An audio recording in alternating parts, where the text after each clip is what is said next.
Desperation comes from this fear and doubt. It comes from insecurity. And those are the things that are blocking you from manifesting what you want. That's my step 2 of my manifesting process, remove fear and doubt. And I think that people become desperate to reach their goals because they become emotionally attached to the outcome. And that's the problem. I'll be happy when I get this job. I'll feel validated when I have this partner. I'll feel good enough. And I think that that is really the majority of people go wrong. Happiness is really built along the way. It's built on the journey. It's built on feeling worthy. When I think about something that I want to manifest, I don't think that's when I've reached success. I feel enough now. When I get those things, that'll just be cool. You know, I'll feel proud to have got there, but I'm not going to be happy. And so that for me is almost the gold dust, trust in the universe. And that's really what it's all about. It's about surrender. Hello, everyone.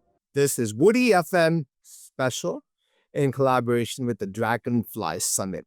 Our guest today is Roxie Nafousi, the Queen of Manifestation. Now, before we get to chat with Roxie, I have to tell you that Roxie was a part of our Dragonfly Summit last year, which happened in October. We had Stephen Bartlett, we had Dr. Shefali, we had Sadhguru, and so many great speakers attending Asia's largest transformational summit, which will happen again at the end of September of this year in Bangkok. You can check out the details at the link in the comment section and hope to see you there. And do purchase your tickets before they run out. Now back to Roxie. I met Roxie at the Dragonfly Summit, and after 2 days of meeting her, I felt like there was a strong connection between the two of us. I guess we really love transformation and self-betterment, which was why I decided to ask Roxie to come on board and talk on our podcast with a special episode. So this special EP will be about not just manifestation, it will also be about her life and many points in her life that she has never shared before that has transformed her to this beautiful, glowing personality. Check this out. Thank you so much for giving us time today. And I'm so excited you're here in Thailand. Oh. And I did not know that you love mango sticky rice. Oh, I just had it and it was unbelievable. Was it as good as I told you? Better. And the whole team had it, and it's the first time they've had it. And I've been talking about it for weeks. So phenomenal. And you've been to Thailand. Yes. You lived here for a while. Like weeks. Yeah. I did my yoga teacher training course in 2018. And I came to Koh Samui, and I'd already spent quite a few Christmases in Phuket. So I'd done like 3 weeks at a time and absolutely just fell in love with it as soon as I came here. For me, and what I've kind of remembered coming back here this time is the people. And there's this sense of calm and kindness and openness. It's just so genuine and authentic. Like, people are so warm. I don't think you get that feeling in other countries, not in the same way. What was life like for you 20 years ago? I mean, I'm sure it was a different Roxie. Yeah. Well, it's, actually it was only 6 years ago. Only 6 years ago? Yeah. So 6 years ago in 2018, I was really, I would say, at rock bottom at that point. I had no job, no career, no purpose, and I'd been in a battle with addiction to cocaine and alcohol for a decade. I first went to a Narcotics Anonymous meeting when I was 21, and by 28, I was still an addict. So I had these 7 years where I knew I had a problem, but wasn't able to get out of it. And I'd had lots of toxic relationships, and I just felt very lost. And I think that, when I look back at my life, I really know now that I was suffering from depression from my earliest years, from around 11, 12. At the time, nobody was talking about mental health. So I didn't know that I had depression. I just thought that's how I was and that's how life was for everybody. And then when social media started, there was this era where it was, social media was quite new, and it was really all about, especially in my age group at the time, about how much fun you were having and how happy you are. And it was about being silly and, pictures of Cara Delevingne and people like that, always with their tongues out and having fun. It was just about crazy. Yeah. And I remember just thinking, I can't imagine what it would be like to be silly. Because for me, to be able to be silly, you'd have to be really happy and free and confident. And that's felt so far away from who I was, which was, always quite just sad. And so when I found drugs and alcohol, it was an immediate escape. And I just buried myself in it for a long time. But I had yoga. So Yoga and cocaine. I had yoga and cocaine. During the same time. Yeah. When you're doing yoga, Yeah. obviously you're not going to be snorting before your session. How do you No. divide between the healthy and the unhealthy side? So I think there was this binge restrict. I had started yoga not because I actually wanted to practice yoga, but because I had a really, really bad back. So I started Iyengar yoga. I remember, at the end of yoga when they'd say, to go into Shavasana, that 2 minutes of silence was horrible for me, because my mind was so tortured, I suppose, that I really couldn't manage it. But I carried on with the practice just because I wanted to help my back. And so what happened was over this kind of 8-year period, yoga became my safe space. So I might go out all night, and I'd go on the mat, and it was this moment for me. And I would often cry on the mat. Like, it was really my space where I just let everything out. There was a monk there, and he came to me and he read my palm, and he said, "You have a fork on your palm." And Fork. yeah, it means you're a wise leader, and only few people have them. And so I thought at the time, oh my goodness, I want to be a yoga teacher. So this must be what it means. But when I got back to London, 24 hours later, I was taking drugs again. And that for me was my rock bottom, because I really thought that this month away with, no access to any vices, 200 hours of yoga, meditation every day, I thought this will be the thing that really changes me. I felt completely and utterly hopeless and so full of shame and regret. And then a friend of mine said, "You should listen to this podcast on manifesting." So I did. And everything changed from that point. Podcast. What was the message that you received at that point? This podcast really spoke so much about self-worth. And what it said was that self-worth, is the place that you manifest from. So I kind of thought, okay, I have no self-worth. So perhaps I'm keeping myself stuck in the life that I'm living. And maybe if I changed how I felt about myself, deep inside, then I would change my reality. I went home and I started researching manifestation. And the first thing I did was, I realized quickly that you could reprogram your subconscious to believe something different. And so I started listening to affirmation meditations. You weren't skeptical at all from the start. I had nothing. So I was like, what have I got to lose? I see. I might as well try. So I started listening to affirmation meditations, and then I really wanted to manifest love. So I wrote down a list of my perfect partner. And on the 7th of June, 2018, a few weeks after listening to this podcast, a man named Wade messaged me on a dating app. And a year to the day, on the 7th of June, 2019, our baby boy, Wolf, was born. And did you manifest him? Absolutely. He was the best thing I've ever manifested. People want to know, does Roxie manifest on a daily basis, on a weekly basis, or on a monthly basis? Yeah. And do you have a schedule in terms of manifestation? Do you have a time where you manifest?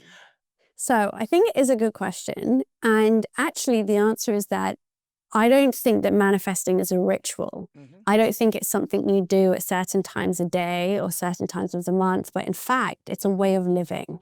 And so my 7-step guide to manifesting really is more like a life guide. It's something that I live and breathe those 7 steps. So in that sense, I'm constantly manifesting. But really, I think it's about changing people's understanding of what manifestation is, because I think that often people think about manifesting as attracting things into your life, more money, whatever it is. And yeah, those things are great, and you can manifest things and attract them into your life. But actually, what's so much more important is that you are manifesting the person that you want to become.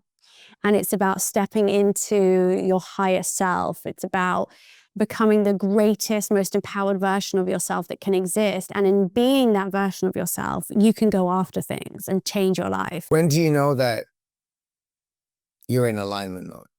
Like how can you tell?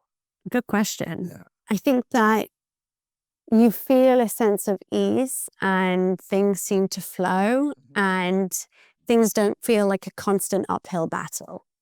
And I think for me, when I know I'm in alignment, it's when doors just seem to open. You know, things just flow. You think about something, you think about a song, you hear it on the radio. You think about something you want, and then you suddenly see an advert for it online, and not just because it's your phone's listening to you. You think about, you know, there's these kind of moments of these constant reminders of, you know, the universe listening through these kind of serendipitous moments or coincidences. And there's all these little signs from the universe. And I think that's when you feel like things are flowing. And that's how it should feel. Manifestation and creating the life that you want shouldn't feel like an uphill battle. It shouldn't feel like effort. That happens when people move from wanting something to being desperate for it. For me, desperation comes from this fear and doubt. It comes from insecurity. And those are the things that are blocking you from manifesting what you want. That's my step 2 of my manifesting process, remove fear and doubt. And I think that people become desperate to reach their goals because, you know, they become emotionally attached to the outcome. And that's the problem. So someone Attached to the outcome. Yeah. So someone will say, you know, I'll be happy when I get this job.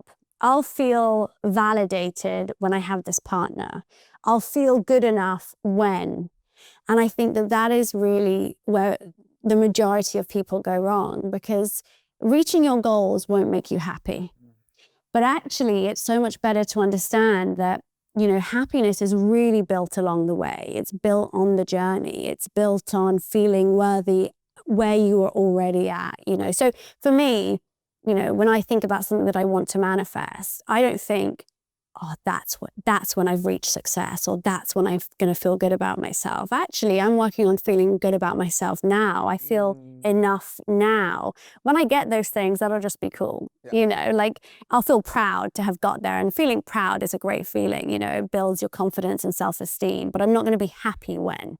And so that for me is almost the gold dust. That's where it's step 7 of my 7 steps is trust in the universe. And that's really what it's all about. It's about surrender.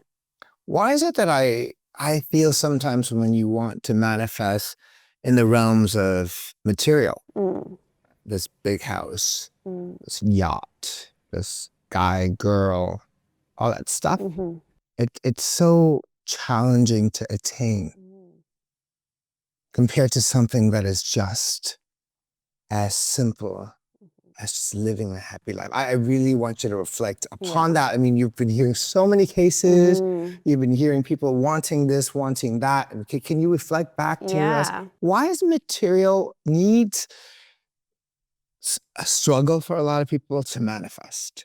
Because usually people want material things to feel valued. They see it as a status symbol. They feel that if I have a nice car, other people will like me or respect me or want to be like me. And so that's really coming from the wrong place, because actually it's coming from an insecurity. It's coming from low self-worth, and manifesting requires high self-worth. So actually it's not about saying, you know, I want a Lamborghini just because I want to feel cool. It's about saying, what do I want that will actually make me feel content and fulfilled and happy? And that is what you should be focusing your attention on.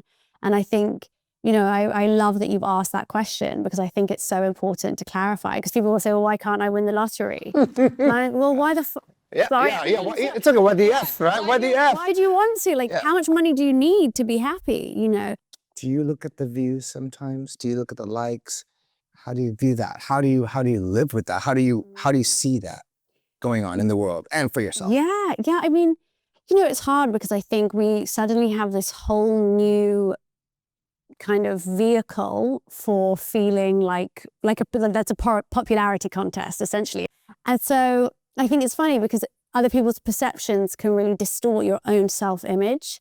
And so it really is just about this constant conscious reminder to yourself of, okay, I accept that other people might not like this, but do I like this? Do I feel proud of what I'm putting out there? Do I feel at peace with it? You know, I put something on Instagram the other day that, you know, I thought was really funny. And Nobody liked it, and nobody looked at it. And before, me and my team were like, "This is gold. This is so fun." It was a posture. It was this blooper reel that I thought was hilarious, and I never show myself speaking on camera on my Instagram. So I was like, "Great, I'm going to post this." Died like a lead balloon, honestly. And at first, I thought, "Oh, should I delete it?" And then it was like, "No, I like it. It shows another part of my personality, whatever."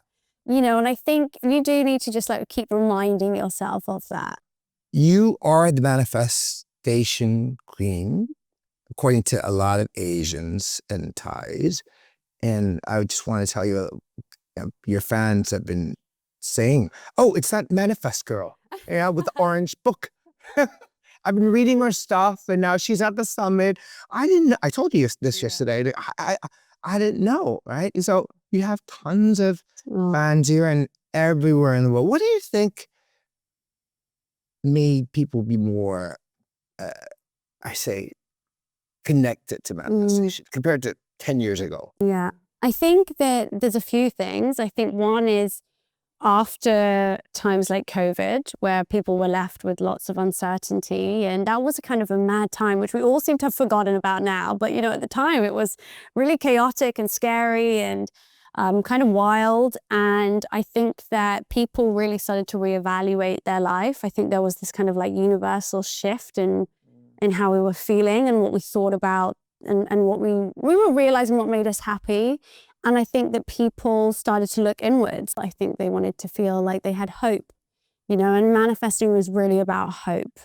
My book, and I don't mean this in a kind of big-headed way, but I myself have been shocked by how global how globally it's resonated. I think it's in 122 countries now, and how many languages? 32 languages. We sold over 1 million copies. And I mean, I really couldn't even believe it when I was told that. But I think it's because it explains manifesting in a way that is so different to what we've heard, especially like if you go on TikTok and manifesting kind of gets devalued when it becomes a trend.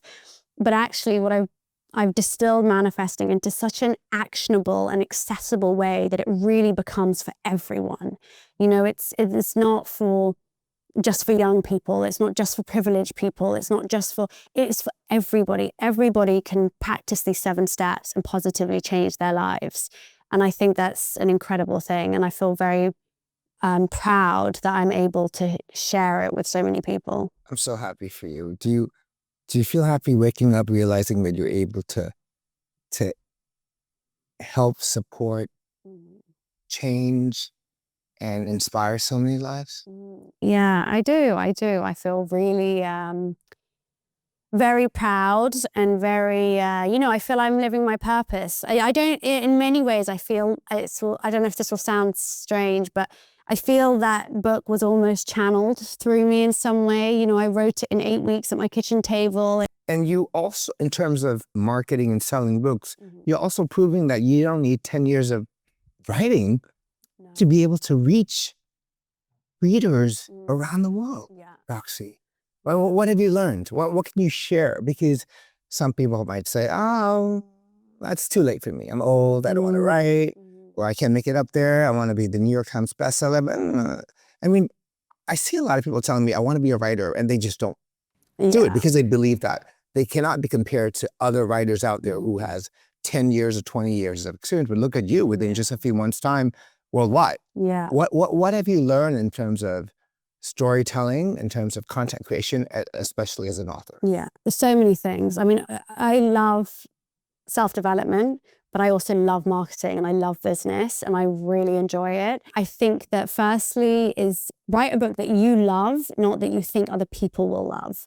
So first and foremost, you have to love the book more than anyone else, because now, like when I read this book now, I'm like, this is awesome. Like, did I like this? This is a great book. I fucking love that book. You need that attitude. Sorry, you do. You do. Because, no one is going to sell you better than you sell you. And you have to be your best salesperson and you have to shout about it from the rooftops, because if you're not, why should anyone else believe that it's going to be good? You also have to really be strong in your marketing decisions. I chose the cover of my book. I chose the title. I completely went against what the publishers were telling me, because I really, not that, I think it's always important to listen to other ideas, but ultimately the decision is yours.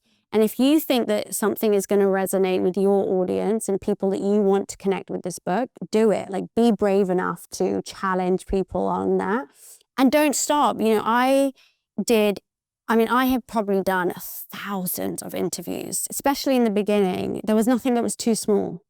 If somebody asked me to talk, I would talk. If I could teach 10 people, talk to 10 people, they would tell 10 people, and they would tell 10 people. I never looked down on any opportunity. Every opportunity was a good one, because I got to get my message out there. And so, go at it with everything you've got. If you're going to go half-heartedly, it's probably not going to do as well as it could.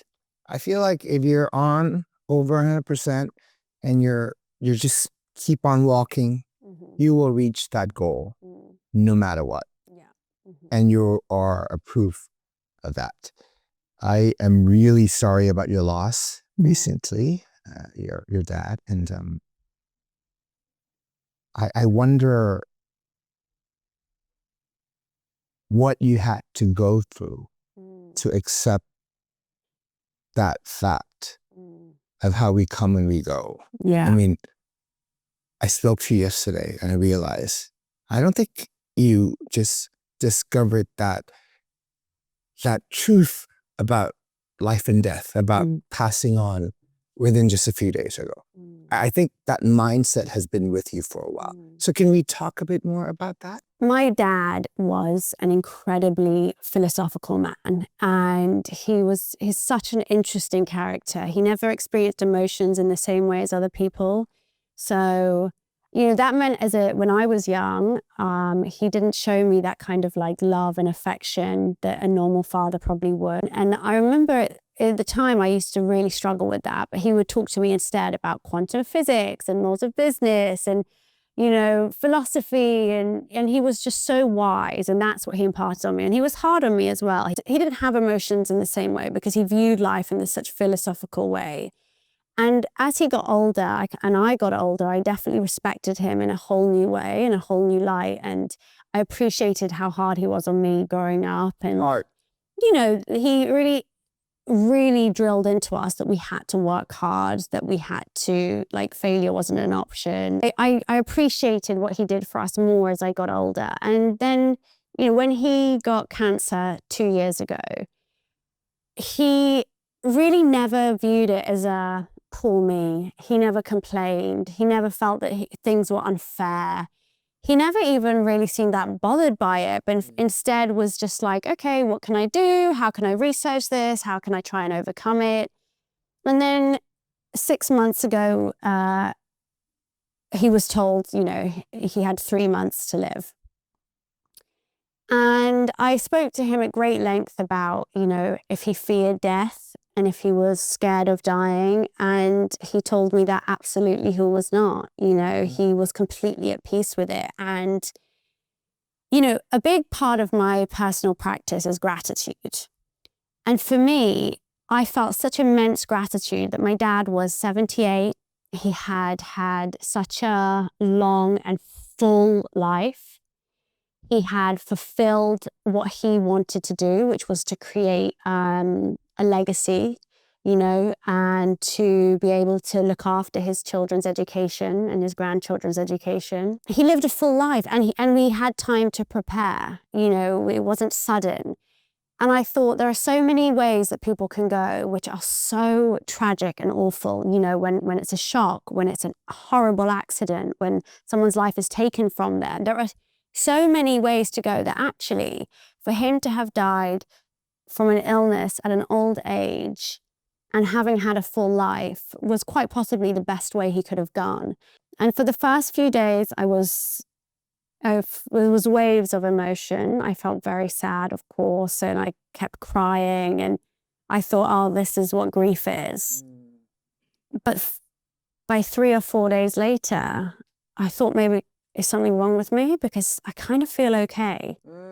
And actually I realized that my dad has just instilled his mindset onto me. Wow. I still believe he's with me, and he is so proud of me. Yeah, sorry, a very long answer, but I just feel like I just have so much to be grateful for, and he lives on through me. Like, I am who I am because of him. So how could I be sad about that? And you are a part of him and he's a part of you. Yeah, And exactly. you were always one. Yeah, But sometimes we think that he's gone. I mean, his body is gone. exactly. That spirit is still inside with us all the time. He's very proud of you. Yeah. What if today were to be your last day? Mm. What will be the conversations you will have with yourself from the lessons that your dad has given you over the past week? If today was my last day, I think I would just want to know that I'd left the world in a better place than when I arrived, and that I helped make people happy and feel better. Yeah, I think I would feel like I've done that, which is a nice thing. Death is a crazy thing because it's the only thing that we know is for certain. Yeah. And yet it's the only thing that we really have no idea about. Like, none of us know what happens next. And we don't prepare sometimes. No. Someone said something to me great the other day, which they said, the reason that we don't know what happens next is because if we knew how wonderful the afterlife was, we wouldn't stay here. Oh my God, that is so good. I need that. I love Need to be that. living and breathing. Yeah. Do you think there's an afterlife? I think there is another spiritual realm and I think that we do receive signs from people. I don't even think it matters if it's true or not. It's the comfort of the belief that is what matters. If it gives you comfort and it helps you deal with grief or deal with a hard time, then why not go all in that belief? People are watching right now from all over the world. If you have the chance to just give out one message that you think is so important in these challenging times, what would that be, Roxie? I think that ultimately my work is trying to help people understand one thing, which is that they are enough exactly as they are. And I think that when we think about all of the things that trouble us and burden us and our insecurities and our fears and our limiting beliefs, it all comes from this understanding that we form in our early years, which is that we don't think we're enough as we are and that we need to change ourselves in order to be liked and loved.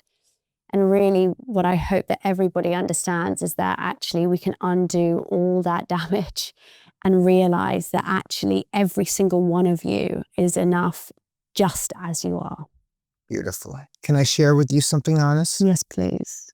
I think I now understand why you're the manifestation queen, or you can manifest. It's the energy that I feel from you since I met you. You are light. You're empty. You don't carry anything on you.